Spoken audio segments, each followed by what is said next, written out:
Let me start with a question that a lot of people are thinking, but not many are saying out loud. What is Embracer's endgame with the game's archive? Is this a genuine long-term commitment to preserving video game history, or is it a very well-presented corporate vault, something that adds value now and flexibility later? Because here's the uncomfortable truth right up front. Both of those things can be true at the same time, and that's exactly why this archive makes people uneasy. Video games are fragile, we all know that. Hardware fails, media degrades, digital storefronts shut down, online-only games disappear without warning. Huge parts of gaming history are already gone forever, so when a massive publisher steps in and says, "We're preserving gaming history," the instinctive reaction is relief. Finally, someone with the money, storage, and infrastructure to do this properly. That's the promise of the Embracer Games Archive. They describe games as works of art. They talk about shared cultural history. They frame the archive as a long-term investment in the past, present, and future of video games, not just for themselves but for the entire industry, and the scale backs that up. Over 80,000 objects, games, consoles, accessories, everything catalogued, a dedicated team running it. This isn't a hobby, this is a serious operation. So why are people still uncomfortable? Because preservation isn't just about storing things safely, it's about access, control, and intent. Right now the archive exists behind a curtain. Researchers can access it, industry professionals can access it, Embracer supports exhibitions and academic work. All of that is good. But for the average player, the people who actually live with these games, access is extremely limited. The database isn't public yet, and yet is doing a lot of work in that sentence. That's where the question shifts from what is this archive to what is it for? And that question got a lot sharper when news broke that John Hancock sold roughly 60% of his collection to Embracer.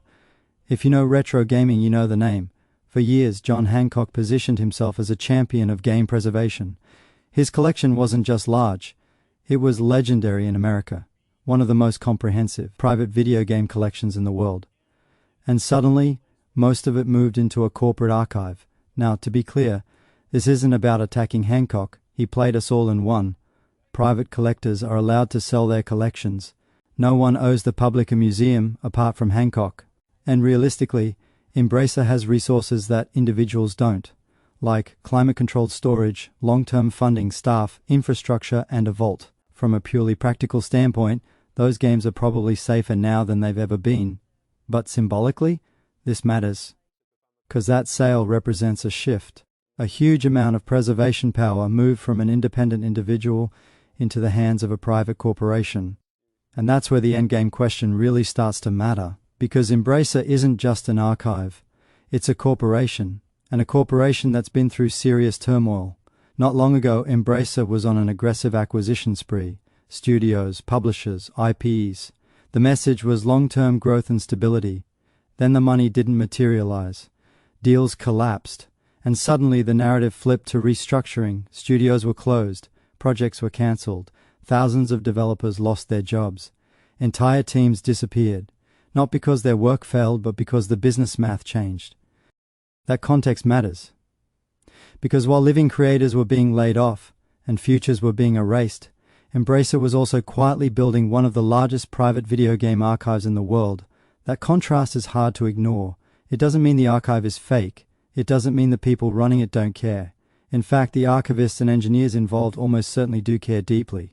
That's why people work in preservation in the first place.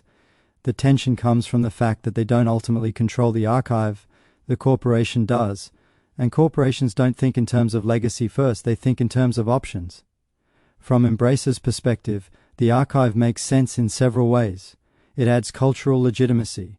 It strengthens IP documentation and reference material. It creates a valuable, insurable, appraisable asset.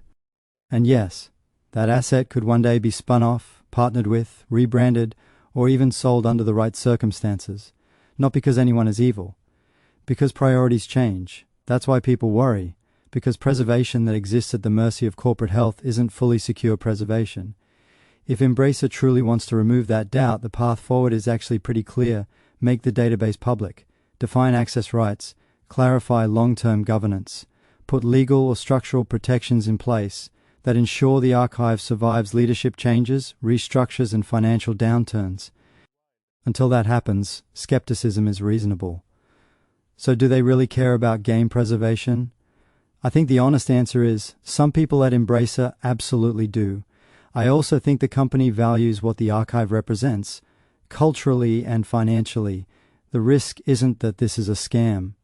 The risk is that preservation is conditional, and history preserved conditionally isn't fully safe yet.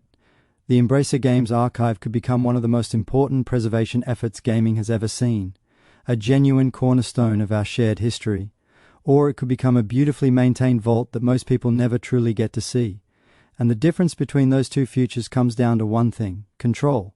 Once a corporation holds that much of gaming's past, the real question isn't why they built the vault. It's who controls it when priorities change.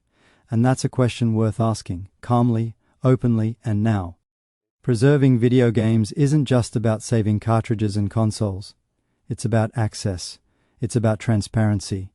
And it's about making sure the history of this medium doesn't quietly disappear behind corporate walls.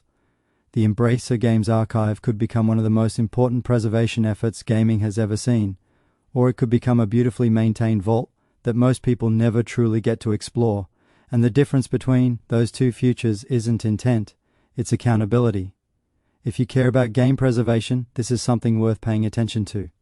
Ask questions, watch what happens next. Support preservation efforts that prioritize openness and access. Let me know what you think in the comments. Do you trust corporations to preserve gaming history, or should that responsibility live somewhere else? Thanks for watching, and I'll see you in the next one.